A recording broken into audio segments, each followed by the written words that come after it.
Assalamualaikum warahmatullahi wabarakatuh. Hi students, how's your day? Great? Alhamdulillah. Are you ready to start the lesson? Good. Let's start the lesson by saying basmalah together. Bismillahirrahmanirrahim. Well students, today we are going to learn about Indonesian resistance to the colonialism of the Portuguese and Dutch nation. Hari ini kita akan belajar tentang perlawanan bangsa Indonesia terhadap penjajahan bangsa Portugis dan Belanda. Tujuan pembelajaran kali ini diharapkan kalian mampu menjelaskan perlawanan bangsa Indonesia terhadap bangsa Portugis dan Belanda. Penyebab utama bangsa Eropa berlayar ke Indonesia adalah Indonesia memiliki kekayaan alam berupa rempah-rempah. Jenis rempah-rempah yang menjadi komoditas ekspor Indonesia saat itu antara lain kopi, teh, cengkeh, pala, kayu manis, merica, ketumbar, kemiri, jahe, kunyit, dan lain-lain. Nah, akibat dari kedatangan bangsa Portugis dan Belanda memicu perlawanan-perlawanan dari kerajaan-kerajaan Nusantara. Nah, anak-anak, kita simak video berikut ini. Perlawanan rakyat terhadap penjajah. Thomas Matulesi atau Patimura. Thomas Matulesi lahir di Haria, Saparua, Maluku. Ia lahir pada 8 Juni 1783.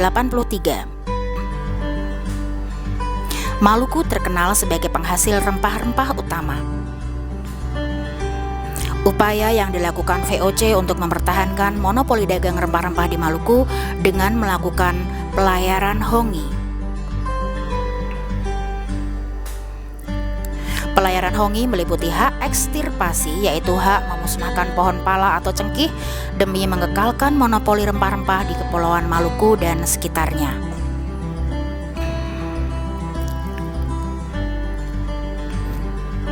Masyarakat Maluku melakukan perlawanan dan menyerbu benteng Durstedt. Dalam melakukan perlawanan, Patimura dibantu oleh Thomas Patiwail, Lukas Latumahina, Paulus Tiahahu, dan Christina Marta Tiahahu. Tuanku Imam Bonjol. Nama asli Tuanku Imam Bonjol adalah Peto Syarif. Beliau bertempat tinggal di daerah Bonjol, Kabupaten Pasaman, Sumatera Barat. Pada abad ke-19 di Minangkabau terjadi perselisihan antara dua golongan, yaitu kaum Padri dan kaum adat. Kaum Padri dan kaum adat menyadari siasat Belanda, kemudian melakukan perlawanan melawan Belanda. Perselisihan kaum Padri dan kaum adat dimanfaatkan oleh bangsa Belanda. Pada tahun 1837 Belanda kembali menyerang Bonjol. Imam Bonjol berhasil ditangkap. Pada 6 November 1864, Imam Bonjol wafat dan dimakamkan di Manado. Pangeran Diponegoro. Pangeran Diponegoro lahir di Yogyakarta. Ia lahir pada 11 November 1785. Perlawanan Diponegoro bermula ketika Belanda memasang patok di atas makam leluhur Pangeran Diponegoro. Perlawanan yang dilakukan Pangeran Diponegoro pada tahun 1825 hingga 1827 membuat pasukan Belanda terdesak. Pada tahun 1827 Belanda menggunakan siasat benteng Stelsel dan yaitu mendirikan benteng-benteng di daerah yang sudah dikuasai. Pihak Belanda menjebak Pangeran Diponegoro melalui siasat perundingan. Pangeran Diponegoro ditangkap dan diasingkan ke Manado, Sulawesi Utara. Tahun 1834 Pangeran Diponegoro dipindahkan ke Makassar. Pangeran Antasari. Pangeran Antasari merupakan tokoh perlawanan terhadap Belanda dari Kalimantan Selatan. Belanda mempunyai tujuan untuk menguasai Banjarmasin dengan cara mengadakan monopoli perdagangan dan mencampuri urusan kerajaan.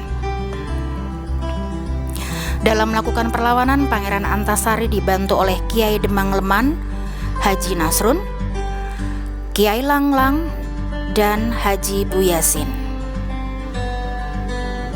Perlawanan yang dilakukan Pangeran Antasari pada tahun 1860 tersebut dinamakan Perang Sabil. Beliau wafat pada tanggal 11 Oktober 1862. Perlawanan rakyat Buleleng. Perlawanan Buleleng terjadi di Pulau Bali pada tahun 1846. Hal yang melatar belakangi perlawanan rakyat Buleleng adalah Belanda tidak menerima kapalnya diberlakukan hukum tawan karang. Hukum tawan karang adalah hukum yang berlaku di Bali. Kerajaan-kerajaan di Bali memiliki hak untuk merampas muatan kapal yang terdampar di wilayah kerajaannya.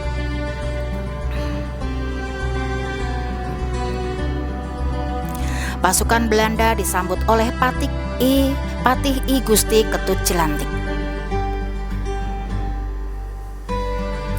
Perang Bali disebut Perang Puputan, artinya perang habis-habisan.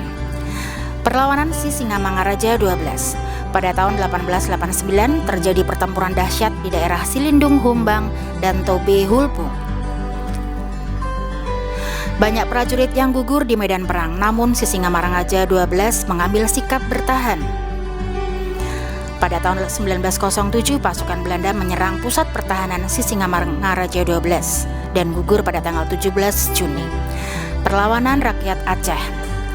Perlawanan rakyat Aceh bermula dari perjanjian antara Belanda dengan Sultan Siak.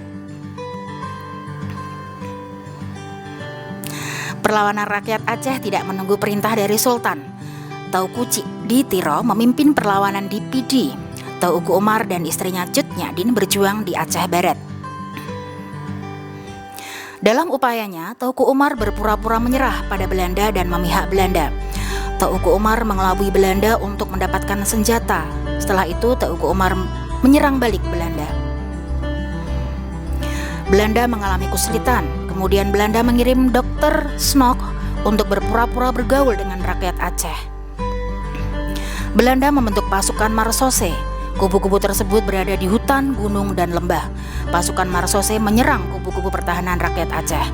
Pada tahun 1899, Teuku Umar gugur dalam sebuah pertempuran dan perjuangannya diteruskan oleh istrinya Cut Nyadin.